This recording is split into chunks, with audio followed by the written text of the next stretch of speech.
और साथ ही आपको बताएंगे कि पोस्ट ऑफिस स्कीम्स में अगर आप दिलचस्पी रखना चाहते हैं या निवेश करना चाहते हैं तो कैसे पोस्ट ऑफिस स्कीम में आपके पास विकल्प हैं निवेश करने के और उसमें क्या क्या जोखिम हो सकता है। स्थायी इनकम अगर आपको चाहिए, अगर आपको एक कंजर्वेटिव बहुत ज़्यादा जोखिम उठाने वाले निवेशक अगर आप नहीं है तो किस तरह की पोस्ट ऑफिस स्कीम आपके काम की हो सकती है आपको बताएंगे। और साथ ही छोटी बचत योजनाओं में आपको कैसे अपने पोर्टफोलियो में जगह देनी चाहिए और कितना एक्सपोजर रखना चाहिए, इस पर बारीकी से बातचीत होगी शो में। और आज शाम को 4:30 बजे हम लेकर आएंगे हमारी खास पेशकश शेयर बाज़ार सबका अधिकार। और यहाँ पर अब शेयर बाज़ार से जुड़े रहने के लिए आपको क्या क्या होमवर्क करना चाहिए, भले ही शेयर में निवेश कर रहे हो या इक्विटी बाज़ार के ज़रिए आप जुड़ना चाहते हैं म्यूचुअल फंड का इस्तेमाल करके, तो उसकी रणनीति की चर्चा होगी शो में। और साथ ही आपके सवालों के जवाब जो हैं हमको मिले, आप भेज सकते हैं अपने सवाल, आप हमें व्हाट्सएप कर सकते हैं अपने सवाल। और 9619873567 आप हमारा व्हाट्सएप नंबर है जहां पर अपने सवाल आप भेज सकते हैं और यूट्यूब पे भी अपने सवाल छोड़ सकते हैं।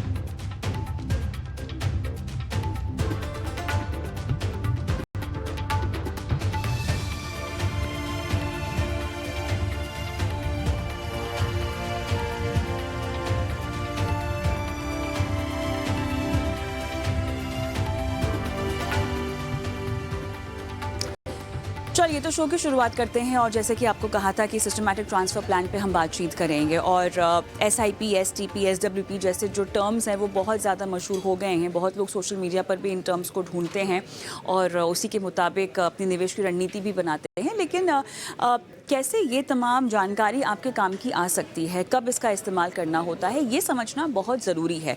और आज इसीलिए हमारा फोकस रहने वाला है STP पर। और क्योंकि बहुत सारे लोग एकमुश्त भी निवेश करना चाहते हैं। अब एकमुश्त निवेश जब आप करते हैं उसके पीछे भी कोई वजह होती है, उसके पीछे भी एक योजना होती है।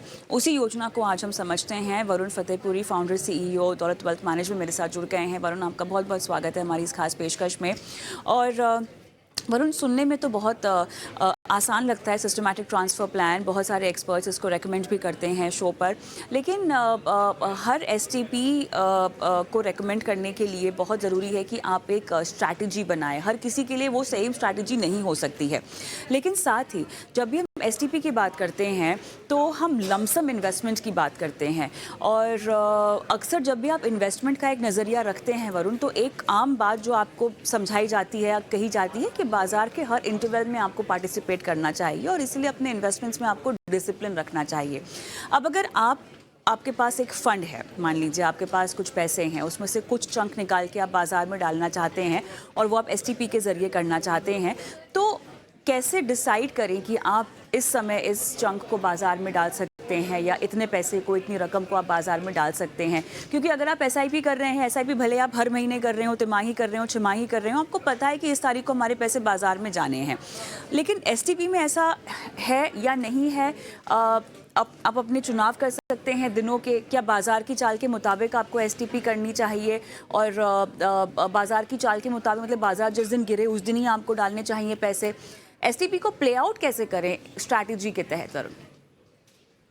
तो कविता, सबसे पहले धन्यवाद मुझे इक्विटी नाउ स्वदेश पर वापस आमंत्रित करने के लिए। तो आपने जैसा सही कहा, SIP, STP, SWP तीनों ही फैसिलिटीज है जो म्यूचुअल फंड कंपनी हर एक निवेशक को देते हैं हमारे हमारे देश में। SIP में जहां आप हर महीने अपने चुने हुए अमाउंट को वो फ्रीक्वेंसी से बाजार में निवेश कर सकते हैं। STP उसी प्रकार की एक फैसिलिटी होती है, पर इसमें सबसे बड़ा डिफरेंस ये रहता है कि अगर आपके पास एक एक मूल्य में निवेश करने की आवश्यकता है, आप वो पैसे को एक कोई डेट फंड में निवेश कर सकते हैं एंड देन अपने चुने हुए फ्रीक्वेंसी पर हर महीने या हर 2 हफ्ते जो भी आपकी फ्रीक्वेंसी है, वो फंड से लेकर दूसरे फंड में सेम फंड हाउस के ट्रांसफर कर सकते हैं। तो ये सरल भाषा में अगर समझाऊं, यही एसटीपी होता है, जहां पर सोर्स स्कीम से लेकर टारगेट स्कीम में आप अपने चुने हुए फ्रीक्वेंसी पर बाजार में निवेश कर सकते हैं।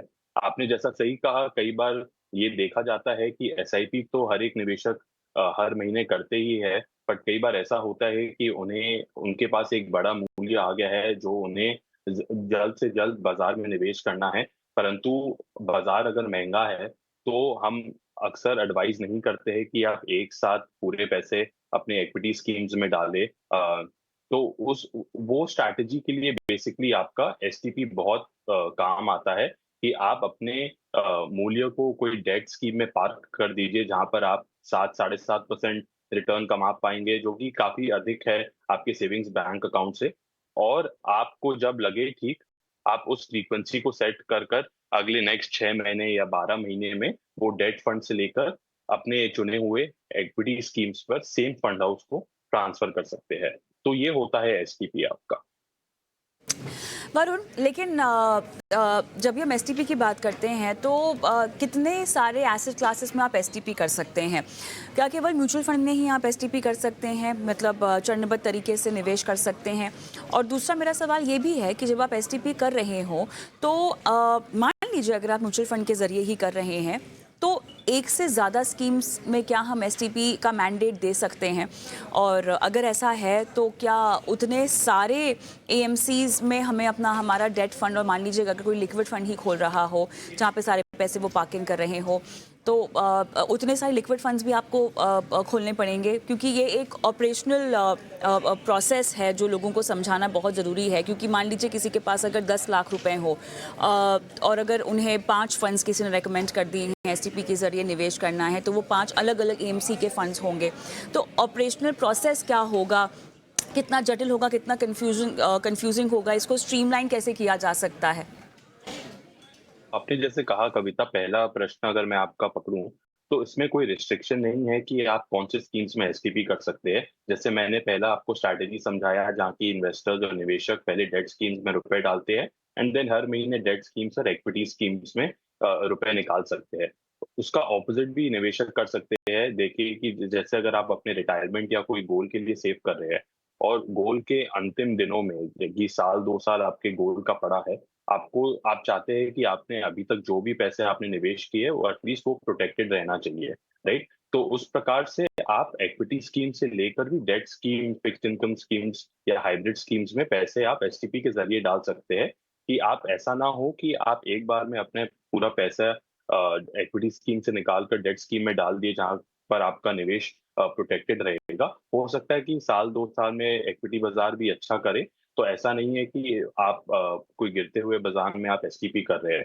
तो ये एक एडवांटेज रहता है कि जहां पर आपके पास पूरी फ्लेक्सिबिलिटी रहती है कि आप कौन सा सोर्स स्कीम सेलेक्ट करें, कौन सा टारगेट स्कीम सेलेक्ट करें, एंड उस प्रकार से आप अपना एसटीपी डिसाइड कर सकते हैं। म्यूचुअल फंड कंपनीज को बता सकते हैं कि मुझे ये स्कीम से दूसरे स्कीम में मुझे जो भी फ्रीक्वेंसी है उसमें एसटीपी करना है। दूसरा सवाल अगर आपका पकड़ूं, तो यस, ऑपरेशनल हैसल है, क्योंकि एसटीपी अगर आज देखें तो एक तरह का रिडेम्पशन माना जाता है। तो कोई भी स्कीम में अगर मैं निवेश करता हूं, जब भी मैं वो स्कीम से रुपए ट्रांसफर कर रहा हूं, तो निवेशकों को ये बात ध्यान रख लेना जरूरी है कि वो एक रिडेम्पशन काउंट होता है। ऑपरेशनली आपको लगेगा कि आप सिर्फ एक फंड से दूसरे फंड में जा रहे हैं, लेकिन टैक्स अथॉरिटी के पॉइंट ऑफ व्यू से देखूंगा तो वो एक रिडेम्पशन माना जाता है जब भी आप सोर्स स्कीम से पैसे निकालते हैं एंड दूसरे टारगेट स्कीम में पैसे इन्वेस्ट करते हैं। क्योंकि वो पैसे आपने जो रिडीम किया है सोर्स स्कीम पर, वो एएमसी के पास ही रहता है। तो इसलिए आप विद इन द एएमसी ही आप खाली सोर्स स्कीम और टारगेट स्कीम सेलेक्ट कर एसटीपी कर सकते हैं। तो आपने जैसा कहा, यस, ऑपरेशनल हैसल रहेगा अगर आपको एक स्कीम से लेकर मल्टीपल स्कीम्स में आपको निवेश करना है, जो कि अलग अलग फंड हाउस के होते हैं। तो उसके लिए आपको अलग अलग फंड हाउसेस पे डेट स्कीम्स में या कोई भी आपके चुने हुए स्कीम में आपको पैसे डालकर आपको अपना एसटीपी सेटअप करना पड़ेगा। तो वो निवेशकों को ध्यान रख लेना जरूरी है कि आप एक फंड हाउस से लेकर दूसरे फंड हाउस में एसटीपी नहीं कर सकते। ऑलराइट, अब मुझे ये समझना है कि इसमें कॉस्ट कितनी इन्वॉल्व होती है, क्योंकि आप एक तो फंड जिसमें आपको पैसे अपने अल्टीमेटली निवेश करने हैं और एक दूसरा आप एक डेट फंड खोलेंगे जहाँ पर आप पैसे डालेंगे उसकी भी एक कॉस्ट इन्वॉल्व होगी जिसमें आप पैसे डाल रहे होंगे, तो कॉस्टिंग वाइज ये कैसे बैठता है आपके ऊपर? तो देखिए, कॉस्टिंग आपका कविता सीधा-सीधा बैठता है कि आप उन्हीं स्कीम्स में पैसे डालें, या टिपिकली अगर अपने डेट स्कीम्स कंसीडर करते हैं, आपका अल्टरनेटिव आपका सेविंग्स बैंक अकाउंट होता है।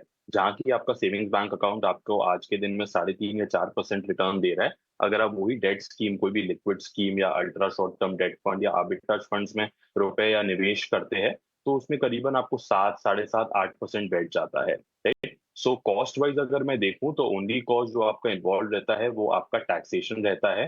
तो आप अगर कोई भी डेट फंड में इन्वेस्ट करते हैं, जो भी आपका कैपिटल गेन्स उसमें बन रहा है, वो आपके टैक्स स्लैब पे ऐड हो जाता है। तो उसके अराउंड कुछ किया जा नहीं सकता है, बिकॉज वो टैक्सेशन अथॉरिटी के पॉइंट ऑफ व्यू से रिडेम्पशन ही माना जाता है। पर अगर मैं वो कॉस्ट को भी कंसिडर करूं, जो भी टैक्सेशन कॉस्ट है आपका, राइट, अगर उसको भी मैं कंसिडर करूं एंड आपके सेविंग्स बैंक अकाउंट से मैं कंपेयर करूं कि अगर आप 3.5% में रुपए रख के रखे, फिर भी 1-1.5% का आपका फायदा होएगा अगर आप कोई भी डेट स्कीम में रखते हैं। वो एक चीज है। दूसरा दूसरा चीज है कि अगर कोई भी आप इक्विटी स्कीम में निवेश करते हैं, आपको ये बात ध्यान रख लेना जरूरी है कि उसमें कोई भी तरह का एग्जिट लोड ना हो। कई स्कीम्स आपको 6 मंथ्स या 1 ईयर तक का आपका एग्जिट लोड रखते हैं, एंड ये आपका इक्विटी स्कीम में देखा जाता है। तो वो भी निवेशकों को ध्यान रख लेना चाहिए कि अगर आप कोई इक्विटी स्कीम में रुपए पा करके आइडियली अगर फ्रेश निवेश करना चाहते हैं एक भारी मूल्य, तो वो आप तुरंत इक्विटी स्कीम्स में तो करेंगे नहीं, क्योंकि आप कई साल से निवेश करते आ रहे हैं इक्विटी स्कीम्स में, तो वहां आपका एग्जिट लोड नहीं लगेगा। और अगर अपने वही डेट फंड्स की बात करें, कोई कोई डेट फंड्स आपका जैसे आर्बिट्राज फंड्स है, वो 30 डेज का एग्जिट लोड रखती है। तो आप कोशिश करिए कि एटलीस्ट आपके महीने उस तरह के फंड्स में महीने भर तक तो रहे। उसके बाद फिर आप चाहे तो आप उसको रिडीम कर सकते हैं, फिर आपका कोई कॉस्ट नहीं रहता है। ओनली कॉस्ट जो निवेशकों को बेयर करना है वो आपका टैक्सेशन कॉस्ट है। वरुण, एक और चीज़ समझनी है, क्या ज़रूरी है कि हम ये सारे पैसे किसी डेट फंड में डालें? ठीक है, आपकी इंटरेस्ट रेट की कमाई हो सकती है, बट मान लीजिए किसी को अगर ये चीज़ नहीं करनी हो, तो हमारे सेविंग्स अकाउंट्स में से भी तो हम मैंडेट दे सकते हैं, जो आप नॉर्मल एक एसआईपी के लिए मैंडेट देते हैं। अगर आपके पास एक एग्जिस्टिंग पोर्टफोलियो है, तो आप सेम मैंडेट अपने सेविंग्स अकाउंट से भी दे सकते हैं, जो तय डेट पर, तय समय पर आपका पैसा निकल जाएगा। क्या ऐसा किया जा सकता है? तो आप जो कह रहे हैं वो एसेंशियली एक एसआईपी ही हुआ, जहाँ की एसआईपी आपका हर महीने या जो भी आपके चुने हुए फ्रीक्वेंसी पर आपके बैंक अकाउंट से पैसे कटते हैं। आप बैंक अकाउंट को बेसिकली आप म्यूचुअल फंड कंपनीज या क्लियरिंग कॉर्पोरेशन को मैंडेट देते हैं कि आप इस तारीख पर मेरे बैंक अकाउंट से इतना रुपए काट सकते हैं, राइट? वो आपका सिंपल एसआईपी होता है। बट आप जैसा कह रहे हैं, कई बार ऐसा भी होता है कि क्योंकि निवेशकों के पास एक मूल्य पैसा आ जाता है, वो चाहते हैं कि वो बैंक अकाउंट में ना रहे, उन्हें लगता है कि वहां पर भी उनका इंटरेस्ट का नुकसान हो रहा है। तो एक बार जब वो मूल्य आपके बैंक अकाउंट से निकल जाता है, तो निवेशकों को भी ये लगता है कि उनका पैसा डे वन से बाजार में इन्वेस्टेड है, भले ही वो आपका 7 या 8% पैसे कमा रहे हो। बट ये हमने ऑफन देखा है कि निवेशकों को ये शांति मिलती है कि उनका पैसा सेविंग्स अकाउंट में नहीं पड़ रहा है, जहां पर उन्हें कुछ रिटर्न्स नहीं मिल रहा है। ऑलराइट वरुण, मेरे ख्याल से काफ़ी विस्तार से आपने एसटीपी पर बात की और दर्शकों को बताया कि किस तरह से वो पैसे एकमुश्त रकम खासतौर से अगर डालना चाहते हैं तो एसटीपी का फ़ायदा उठा सकते हैं। और मेरे ख्याल से बहुत ज़रूरी है एक स्ट्रैटेजी को अपनाना और सही तरीके की स्ट्रैटेजी को अपनाना, क्योंकि कन्फ्यूजन इस तरह के स्ट्रैटेजी में बहुत ज़्यादा होता है लोगों को और सही गाइडेंस अक्सर नहीं मिल पाती है। वरुण, कोई जोखिम जो जाते जाते आप दर्शकों को बताना चाहते हो कि वो एसटीपी का प्रोसेस अपनाते वक्त ना ले? क्या ऐसा कोई रिस्क फैक्टर है जो शायद आप हाईलाइट करवाना चाहें? एक ही चीज मैं बताऊंगा, दोस्त तरह का जिस तरह का स्ट्रैटेजी बताया, अगर आप कोई अपने लॉन्ग टर्म गोल के लिए निवेश करना चाहते हैं, तो वो पैसे आप कोई सेफ फंड में रखें। वहां पर आप रिटर्न्स ना चेस करें, क्योंकि आपका बेसिकली वहां पर एक धारी गोल है कि आपका पैसा और प्रिंसिपल प्रोटेक्टेड रहे, और धीरे धीरे कर कर वो पैसे निकल कर एक इक्विटी स्कीम्स में जाए या कोई हाइब्रिड स्कीम्स में जाए, जहां पर आपको long term wealth creation opportunity मिले। ऐसा ना हो कि आपने कोई शॉर्ट टर्म गेन्स के लिए कोई इक्विटी स्कीम्स में रुपए डाल दिए हो सकता है कि 3 महीने में बाजार आपका नीचे गिरा हो और आपने वहां पर कोई रिटर्न ना जनरेट किया हो, इनफैक्ट नेगेटिव रिटर्न्स जनरेट किया हो। तो वहां पर आप कोई भी तरह का लालच ना करें। आप हमेशा चाहे कि वहां पर आपका अधिक रिटर्न कमाना गोल नहीं है, एटलीस्ट शॉर्ट टर्म बेसिस में, राइट? तभी आप एसटीपी कर रहे हैं कि जब अब बाजार गिरेगा, आप बेसिकली वो एवरेजिंग का बेनिफिट ले पाओगे। तो वो पहला स्ट्रैटेजी है जो मैंने बताया, जहां पर आप डेट टू इक्विटी शिफ्ट कर रहे हो। आप हमेशा कोई सेफ स्कीम में इन्वेस्ट करें।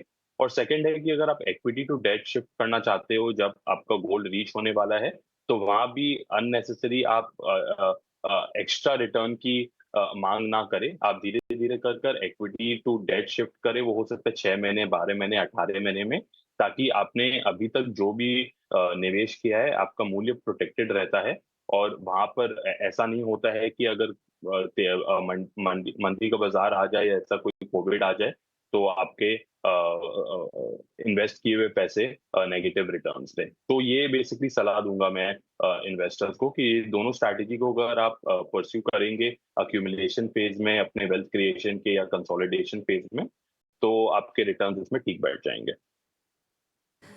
चलिए, बहुत बहुत धन्यवाद वरुण, आपने समय निकाला और एसटीपी पर तमाम बारीकियां दर्शकों को समझाई आज। धन्यवाद। ऑलराइट, तो ये पूरी चर्चा आप वैसे हमारे चैनल के यूट्यूब पर भी देख सकते हैं, क्योंकि बनो अपना फाइनेंस मिनिस्टर की एक प्लेलिस्ट है शो की, जहां पर आज का शो और बाकी शोज भी आप देख पाएंगे। और खासतौर